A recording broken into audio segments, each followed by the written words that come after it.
ভগবতে বাসুদেবায়। স্বামী প্রজ্ঞাদাস কাঠিয়া বাবাজি রচিত গীতা চিরন্তন থেকে আজকে আমরা শুরু করব ধ্যান যোগ ষষ্ঠ অধ্যায়। জপ করিতে করিতে ধ্যান তন্ময়তা লাভ করিয়া সমাধি লাভ করিতে পারিলে তবেই ভগবান লাভ হয়। ভজনের কোনো বিকল্প নাই। নিষ্কাম কর্ম চিত্তটিকে ধ্যানের উপযোগী করিয়া গড়িয়া তোলে। নিষ্কাম কর্ম করিতে করিতে যখন আমরা এই রকম একটা অবস্থা লাভ করি যে ধৈর্য আর কিছুতেই নষ্ট হয় না, সর্বাবস্থায় আমরা অটুট ধৈর্যশীল থাকতে পারি, তখনই ধ্যানের ভূমি লাভ হইয়াছে বোঝা যায়। নিয়মিত গীতাপাঠ করিলে ভজনে উৎসাহ বৃদ্ধি হইতে থাকে এবং সঙ্গে পথনির্দেশকও পাওয়া যায়। গীতার ষষ্ঠ অধ্যায়কানা অনুশীলন সাধকের নিত্যপাঠ্য হওয়া উচিত।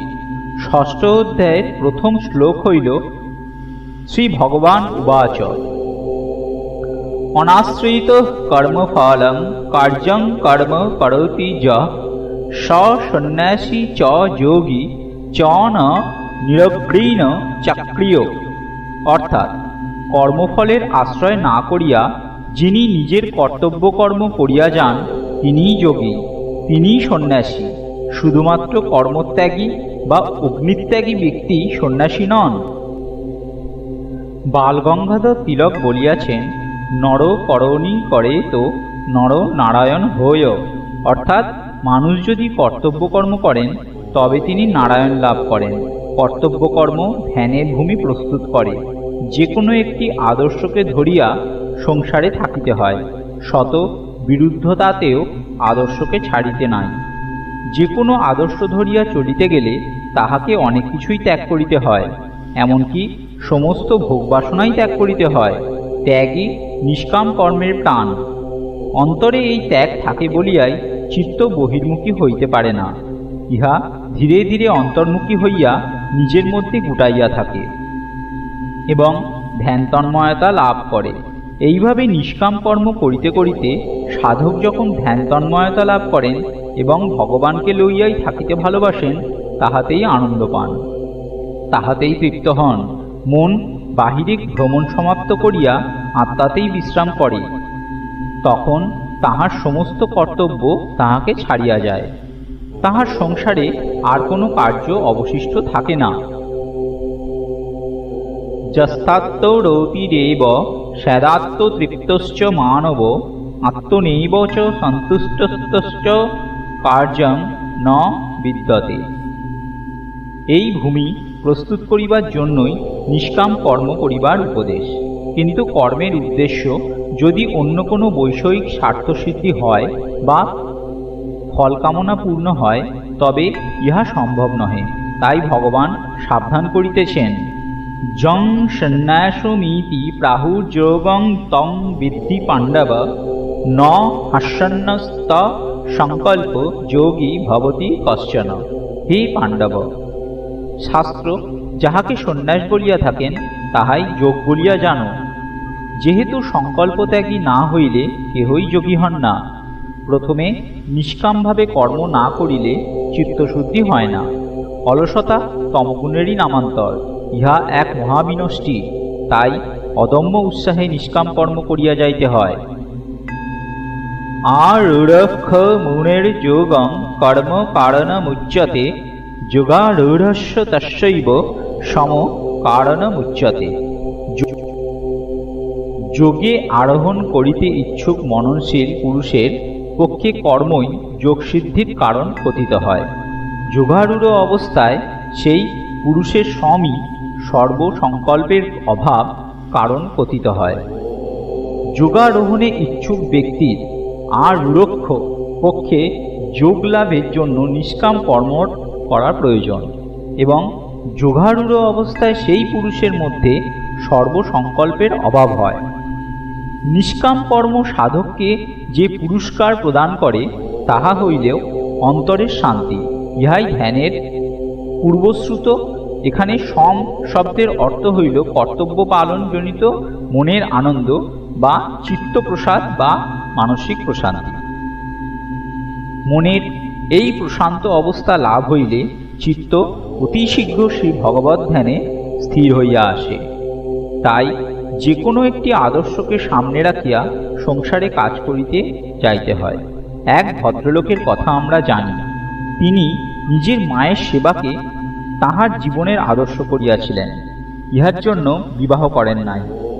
তাহার ভয় ছিল, বউ আসিয়া মায়ের সেবা যদি না করেন বা বাধা দেন, মা তাহাকে বিবাহ করিবার অনুরোধ করিতেন। তিনি মাকে বলিতেন, আমি জীবনের শেষ মুহূর্ত পর্যন্ত আমার পায়খানা প্রস্রাব পরিষ্কার করব, তাহার পরে নিজে জল গ্রহণ করিব। তিনি মাকে প্রতিদিন সন্ধ্যাবেলায় মহাভারত পড়িয়া শোনাইতেন। একদিন অফিসে যাইয়া দেখেন তাহার ট্রান্সফার অর্ডার হইয়াছে। দূরে শিলিগুড়িতে তাহাকে বদলি করা হইয়াছে। তিনি কর্তৃপক্ষকে অনুরোধ করিলেন তাহাকে বদলি না করিতে। কর্তৃপক্ষ জানিতে চাহিলেন তিনি কেন অন্যত্র চাহিতে চান না। ভদ্রলোক বলিলেন, তিনি প্রতিদিন সন্ধ্যায় মাকে মহাভারত পড়িয়া শোনান। তিনি অন্যত্র চলিয়া যাইলে মাকে মহাভারত শুনাইতে পারিবেন না। কর্তৃপক্ষ তাহার এই ব্যাখ্যায় সন্তুষ্ট হইতে পারিলেন না এবং তাহার ট্রান্সফার অর্ডার বহাল রাখিলেন। তিনি পরদিন অফিসে যাইয়া রেজিগনেশন সাবমিট করলেন। কর্তৃপক্ষ অবাক হইলেন এবং পদত্যাগপত্র গ্রহণ না করিয়া তাহাকে অবনমন করিয়া ওই অফিসেই রাখিয়া দিলেন। তিনিও প্রসন্ন মনে কাজ করিতে যাইতে লাগিলেন। 2 বৎসর পর অফিসার বদলি হইয়া অন্য অফিসার আসিলেন। তিনি এই ভদ্রলোকের সার্ভিস বুক দেখিয়া দেখিলেন তাহাকে অবনমন করা হইয়াছে। তিনি ভদ্রলোককে ডাকিয়া ইহার কারণ জানতে চাইলেন। ভদ্রলোক সমস্ত ঘটনা বলিলেন। তখন ওই অফিসার ভদ্রলোকের মাতৃসেবা ও দৃঢ়নিষ্ঠায় চমৎকৃত হইয়া তাহাকে ডাবল প্রমোশন দিয়া উচ্চ পদে নিযুক্ত করিলেন। যে কোনো শুভ ব্রতকে ধরিয়া জীবন কাটানোকে নিষ্কাম কর্ম বলে। ত্যাগই এই ব্রত পালনের জীবনী শক্তি। এই ত্যাগই মানুষকে মানসিক প্রশান্তি দান করে। মানুষ শান্ত হইয়া অন্তর্মুখী হইয়া যান, ইহাকে শ্লোকে সম অবস্থা বলা হইয়াছে। এইরূপ আদর্শকে ধরিয়া চলিতে চলিতে মৃত্যুবরণ করিলেও ভালো। তবুও ইন্দ্রিয় ভোগ লালসায় মগ্ন থাকিয়া স্বার্থমগ্ন সংকীর্ণ জীবনযাপন অপেক্ষা তাহা সহস্রগুণে শ্রেষ্ঠ নিষ্কাম কর্ম মানুষকে ধ্যানের দরজায় পৌঁছাইয়া দেয়। ইহাই ত্যাগের পুরস্কার। মানুষ যখন সৎ আদর্শে কোনো কারণে আত্মসমর্পণ করে, তখন অন্তিমে এই সৎ আদর্শই ঈশ্বরের রূপ পরিগ্রহ করে। সৎ আদর্শ পালন করিতে করিতে সাধক অটুট ধৈর্য লাভ করেন এবং এমন একটা অবস্থা লাভ করেন যখন কিছুতেই তাহারা ধৈর্যচ্যুতি ঘটে না। ইহাই সমাধির পূর্বশর্ত। এই অবস্থায় যে যে লক্ষণ প্রকাশ পায় তাহা বলিতে যাইয়া ভগবান বলিলেন, যদা হি নেন্দ্রিয়ার্থেষু ন কর্মস্যনুসজ্জতে সর্বসংকল্প সন্ন্যাসী জগাড়ূঢ়স্থ দচ্যতে। সাধক যখন ইন্দ্রিয় ভোগে ও কর্মসমূহে আসক্ত হন না, তখন সেই সর্বসংকল্পত্যাগী পুরুষ যোগারূঢ় বলিয়া কথিত হন। কাহারো কাহারো জীবন সৎভাবে পরিশ্রম করিতে করিতে অন্তিমে প্রিয়জনের নিকট হইতে তীব্র আঘাত খাইয়া শ্রী ভগবানের আশীর্বাদে নির্বেদ বা মানসিক প্রশান্তি বা সম এর আবির্ভাব ঘটে। এক বৃদ্ধ ভদ্রলোক সেদিন আমাদের আশ্রমে আসিয়া তাহার জীবনের কথা শোনাইলেন। আমি ছোটবেলাতেই মা বাবাকে হারাইয়াছি। ছোটবেলায় আমি খুব পরিশ্রম করিতে পারিতাম। মাঠে খাটিয়া আমি ধীরে ধীরে কিছু জমি কিনিয়াছিলাম এবং একটি ছোট বাড়ি তৈয়ারি করিয়াছিলাম। তাহার পর গ্রামের লোকেরা আমার বিবাহ দেয়। বিবাহের 1 বৎসর পর আমার একটি পুত্র সন্তান জন্মায়। তাহার 2-3 বৎসর পর তাহার মায়ের মৃত্যু ঘটে। আমি ছেলেটিকে মানুষ করতে থাকি। তাহার পর তাহার বিবাহ দিয়া পুত্রবধূ ঘরে লইয়া আসি। মনে মনে ভাবিলাম আমার কন্যা নাই, কন্যা ঘরে আসিল। তাহার পর 1 বছর ভালোই চলিল। তাহার পর ধীরে ধীরে অবস্থা পরিবর্তন হইতে লাগিল। আমি যদি কোনোদিন খাইতে বসিয়া আরও একটি তরকারি চাহিতাম, দেখিতাম সে বিরক্ত হইতেছে। কোনো দিন বলিতে ফেলিত আর সবজি নাই। কোনো দিন আরেকটু ভাত চাহিলে শুনিতাম সে রান্নাঘরে নিজের মনে বলিতেছে, যত বয়স বাড়ছে তত খাওয়াও বাড়ছে দেখছি। আমি দুঃখ পাইতাম, কিছু বলিতাম না। তাহার পর একদিন আমার খুব জ্বর আসিল। আমার উঠতেও কষ্ট হইতেছিল। আমি বৌমাকে বলিলাম, মা, আমাকে একটু জল দাও তো। বৌমা কর্কশ ভাষায় উত্তর দিল, চাকর রেখেছেন নাকি, নিজে নিয়ে খান। আমি বুঝিলাম হিসাবে সব ভুল হইয়া গিয়াছে। দেখিলাম এই ঘর বাড়ি সংসার সবই আমার গড়া, কিন্তু কোনোটাই আমার নয়। আমি সংসারের কেহ নই, অবাঞ্ছিত। আমি ধীরে ধীরে উঠিয়া ঘরের বাহির হইয়া গেলাম এবং বাহিরে একটি আম গাছের তলায় যাইয়া বসিলাম। নিরুপায় অসহায় হইয়া একটি ভাঙা খোল মৃদঙ্গ ছিল, তাহা লইয়া আপন মনে চোখের জলে হরিনাম করিতে লাগিলাম। প্রাণটি ভরিয়া আসিল, তন্ময় হইয়া গেলাম। শুনিতেছি বাড়ি হইতে বৌমা বলিতেছে, মাথাটি একদম খারাপ হইয়া গিয়াছে, কতদিন জ্বালাবে কে জানে। শুনিতেছি ঘরের মধ্যে বাসনের আওয়াজ, তাহারা সব খাওয়া দাওয়া করিতেছে। আমাকে ডাকিল না, বা আমাকে এক গ্লাস জলের কথাও জিজ্ঞাসা করিল না। আমি কাঁদিতে কাঁদিতে গান করিতে করিতে রাত্রে কখন ঘুমাইয়া পড়িয়াছি জানি না। সকাল হইল, ক্ষুধায় কাতর হইয়া আবার নাম করিতে লাগিলাম। ধীরে ধীরে পাড়ার দু চারজন আসিয়া নামে যোগ দিল। ধীরে ধীরে নাম খুব জমিয়া গেল। গ্রামের কেহ কেহ আসিয়া আমাকে একটু দুধ, কেহ একটু জল, কেহ বা একটু চা আনিয়া দিতে লাগিল। পরের দিনও কীর্তন চলিতে লাগিল। কেহ কেহ চাল লইয়া আসিতে লাগিল, কেহ ফল আনিল, কেহ বা টাকা পয়সাও দিতে লাগিল। সেইগুলো জমিতে লাগিল। 2-3 দিন পর বৌমা আসিয়া জিজ্ঞাসা করিল, বাবা, আপনাকে একটু গরম দুধ আনিয়া দেব? আমি বললাম, না মা, তুমি এই চাল পয়সার জন্য দুধ দিতে চাইতেছ, এইগুলি লইয়া যাও। এই কাহিনী শুনাইয়া ভদ্রলোক বলিলেন, আজ আর আমার কাহারও ওপর কোনো অভিযোগ নাই। আজ আমার চোখে কাহারও দোষ ধরা পড়ে না। ভাবি সৌভাগ্যক্রমে আমার বৌমা আমার সহিত এ ব্যবহার করিয়াছিল বলিয়া আমার মনে এই নির্বেদ আসিয়াছে। আমি ধ্যান তন্ময়তা লাভ করিয়াছি। শ্রী ভগবানের প্রেমের দরজা আমার কাছে খুলিয়া গিয়াছে। উত্তরেদাত্ত নাত্নানাং নাত্তানমবসাদয়েৎ আত্মৈব হ্যাত্নন বন্ধুরাত্মৈব রিপুরাত্মন। বন্ধুরাত্মা তান তস্য যেনাত্মবাত্মনাজ্জিত অনাত্মনস্থু শত্রুতে বর্তেতাইব শত্রুবৎ। আত্মা দ্বারা আত্মাকে উদ্ধার করিবে, আত্মাকে অবসাদগ্রস্ত করিবে না। যেহেতু আত্মা নিজেই নিজের বন্ধু, নিজেই নিজের শত্রু। যাহা কর্তৃক আত্মার দ্বারাই আত্মা জিত হইয়াছে, সেই পুরুষের আত্মাই আত্মার বন্ধু। অজিতেন্দ্রিয় পুরুষের আত্মাই শত্রুতা বিষয়ে শত্রুর ন্যায় অবস্থান করে। আমাদের নিজেদের নিজেকে উদ্ধার করিতে হইবে। আমরা নিজেরাই নিজেদের মিত্র এবং নিজেরাই নিজেদের শত্রু। মন নানাভাবে ভগবৎ সাধনা হইতে সরিয়া আসিতে চায়। অলসতাই ইহার মূল কারণ। নিজের কাছে হারিলে চলিবে না। অনেক সময় অভিমান করিয়া আমরা সাধনায় উৎসাহহীন হইয়া পড়ি। অদম্য উৎসাহ রাখিয়া মনের এই নির্বেদ অবস্থাকে জয় করিতে হয়। দুঃখ বৃদ্ধিতে সাধনায় প্রযত্নের শিথিলতাকে নির্বেদ বলা হইয়াছে। শ্রীধর, এই নির্বেদকে জয় করাই যথার্থ পুরুষার্থ। মনের কোনো চতুরতাকে প্রশ্রয় দিতে নাই। জিতাত্মনঃ প্রশান্তস্য পরমাত্মা সমাহিত শীতোষ্ণ সুখ দুঃখেষু তথা মানাপমানয়। জ্ঞান বিজ্ঞান তৃপ্তাত্মা কুটস্থ বিজিতেন্দ্রিয় যুক্ত ইতুচ্যতে যোগী সমালষ্টা স কাঞ্চন। আত্মঞ্জয়ী প্রশান্তচিত্ত পুরুষ শীত উষ্ণ সুখ দুঃখ মান অপমান ইত্যাদিতে সম্যকরূপে স্থির থাকেন। যিনি জ্ঞান বিজ্ঞানে পরিতৃপ্ত, বিকাররহিত, জিতেন্দ্রিয়, যিনি মাটি পাথরে স্বর্ণে সমান জ্ঞান করেন, তিনি যোগযুক্ত হইয়াছেন বুঝিতে হইবে।